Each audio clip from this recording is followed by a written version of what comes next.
Hai semuanya, nama saya Angelina Dinovanti Pramudita dari kelas 11-3. Di sini saya akan membacakan jawaban Alina. Sukap yang malang, senja yang kau kirimkan sudah kuterima. Kukira sama lengkap seperti ketika engkau memotongnya di langit yang kemerah-merahan itu. Lengkap dengan bau laut, desir angin, dan suara hempasan ombak yang memecah pantai. Ada juga kepak burung-burung, lambaian pohon-pohon nyiur dalam kekelaman. Sementara di kejauhan, perahu layar merayapi cakrawala dan melintasi matahari yang sedang terbenam. Aku pun tahu, Sukap, senja yang paling keemas-emasan sekalipun hanya akan berakhir dalam keremangan menyedihkan. Ketika segala makhluk dan benda menjadi siluet, lantas menyatu dalam kegelapan. Kita sama-sama tahu, keindahan senja itu, kepastiannya untuk selesai dan menjadi malam dengan kejam. Manusia memburu senja kemana-mana, tapi dunia ini fana, Sukap, seperti senja. Kehidupan mungkin saja memancar gemilang, tetapi ia berubah dengan pasti.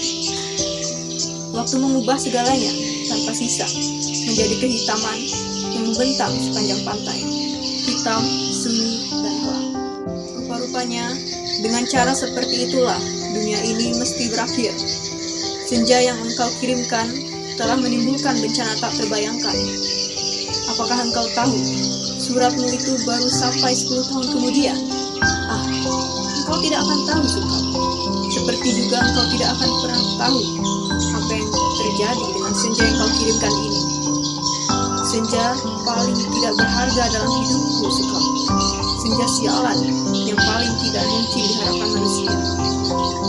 Senja ini baru tiba setelah 10 tahun, karena tukang pos yang jahil itu rupanya penasaran dengan cahaya merah keemas-emasan yang memancar dari amplop itu, Sukap.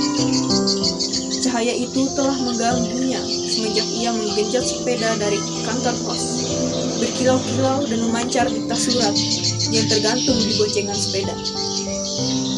Begitu rupa, sehingga cuaca siang hari menjadi kacau, angin menderu dan ombak terdengar menghempas-hempas. Meskipun ia bersepeda mendaki Bukit Kapur, demikianlah maka ia suatu ketika berhenti. Dari dalam tas itu terdengar suara-suara. Ia buka tas itu dan ia melihat amplop Federal Express yang sudah tidak putih lagi, melainkan merah keemas-emasan, Sukap. Seperti senja dengan matahari terbenam di balik cakrawala. Tukang pos itu mengambil amplop tersebut, menimang-nimangnya, agak berat juga. Maklumlah, bukankah amplop itu berisi senja, Sukap? Senja dengan matahari merah membara yang turun perlahan-lahan di balik cakrawala. Seperti semua senja yang ada di balik kartu pos. Tapi yang kamu kirim itu bukan kartu pos, Sukap. Yang kau kirim itu senja di tepi pantai dengan hempasan ombak, bau laut, dan angin yang asing. Kamu pikir berapa ton beratnya pasir di sepanjang pantai itu, Sukap? Kira-kira sedikit dong. Masih lumayan. Tukang pos itu kuat menggenjot sepedanya mendaki Bukit Kapur. Buset. Kalau anak-anak kecil tahu ada matahari terbenam dalam amplop itu, lantas bagaimana?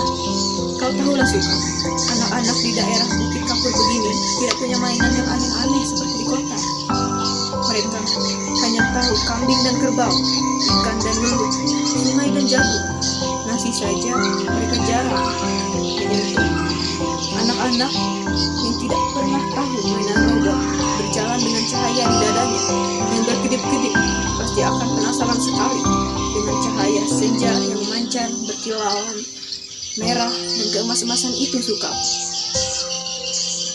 Mereka memang tidak pernah melihatnya, Sukap, karena tukang pos itulah yang telah mendahului mereka. Ia menimang-nimang bungkusan berisi senja itu, mendengarkan, dan akhirnya mengintip. Tentu saja di dalam amplop itu dilihatnya senja, Sukap. Senja terindah yang paling mungkin berlangsung di muka bumi. Ia mengintip dan terpesona. Ia buka amplop itu. Sebetulnya, menurut kode etik profesi itu tidak boleh. Tapi manusia manapun bisa melakukan kesalahan, bukan? Ia terus membuka amplop itu. dan melihat senja dengan langit merah keemas-emasan di dalam sana, di mana Nega-Bega berpancar seperti perahu di danau, memberikan perasaannya nyaman dan tenang. Siapa yang tidak suka dengan rasa nyaman dan tenang di dunia ini, Sukap? Di sebuah dunia yang sudah miskin, masih bersimbah darah pula.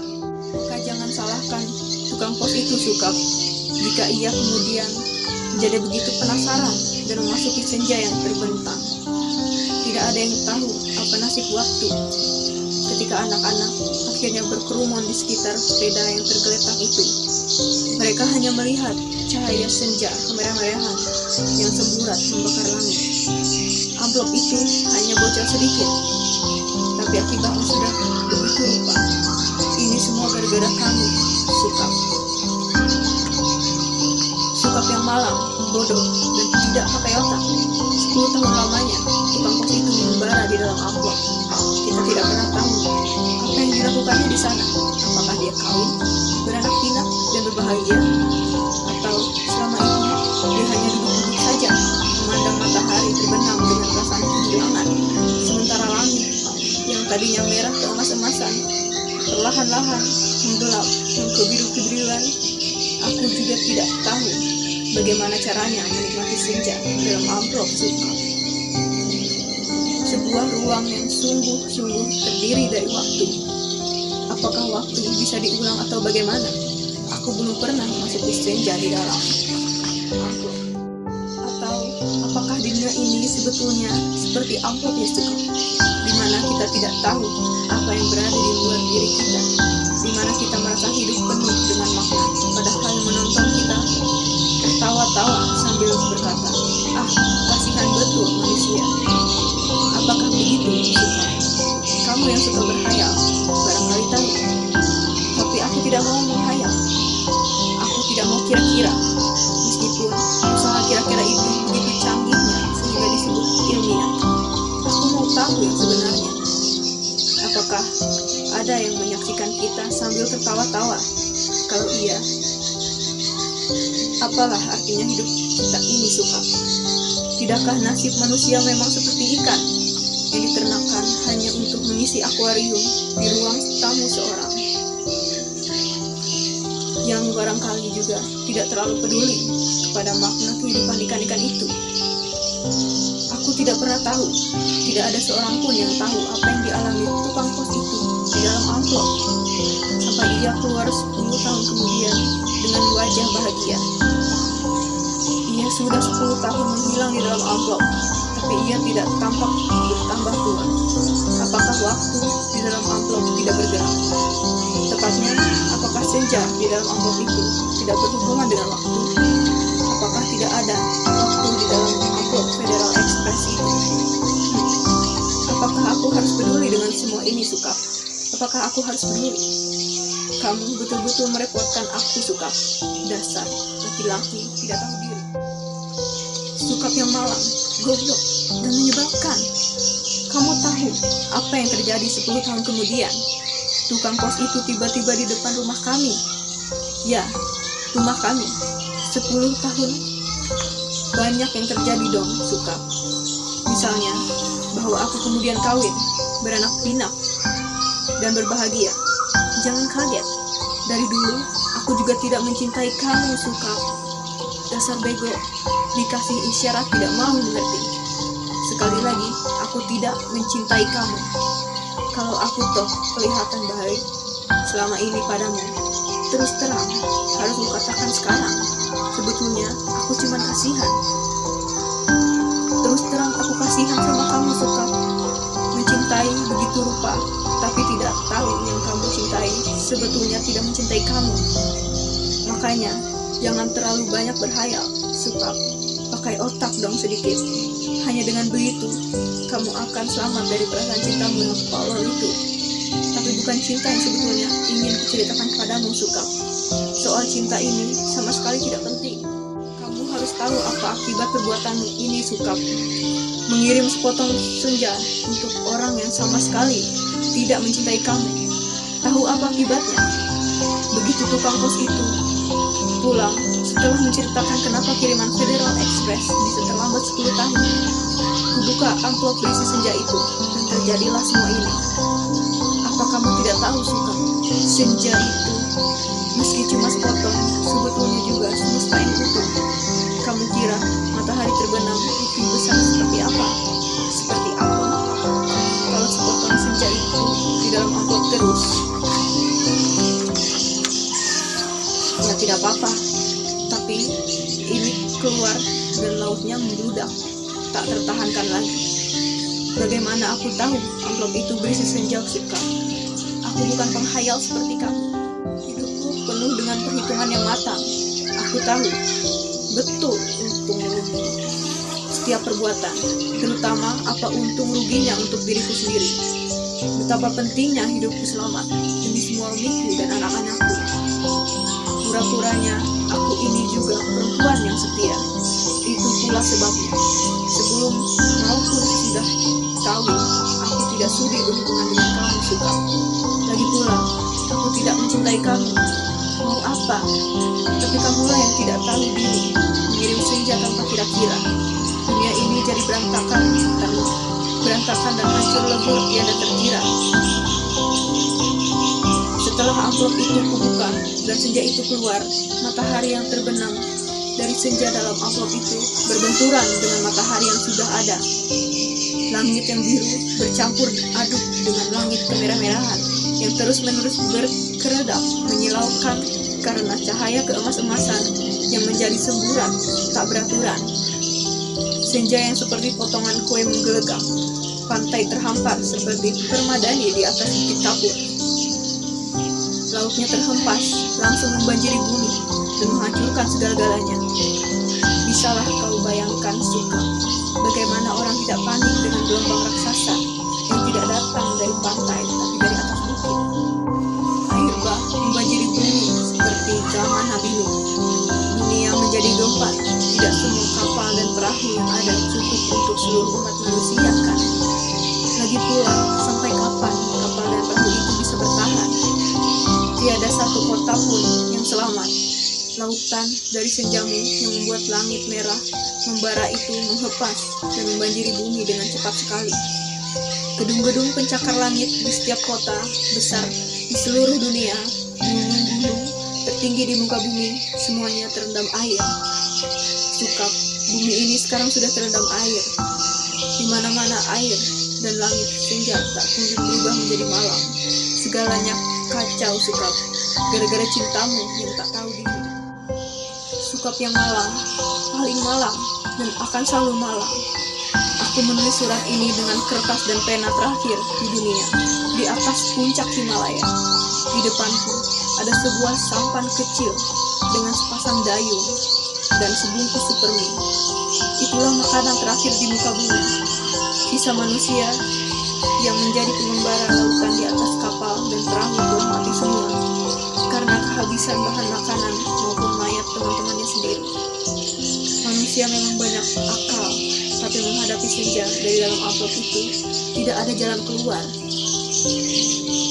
Banyak orang mempertanyakan diriku, kenapa aku membuat dirimu begitu cinta menggebu-gebu, padahal cinta secuil pun juga tidak.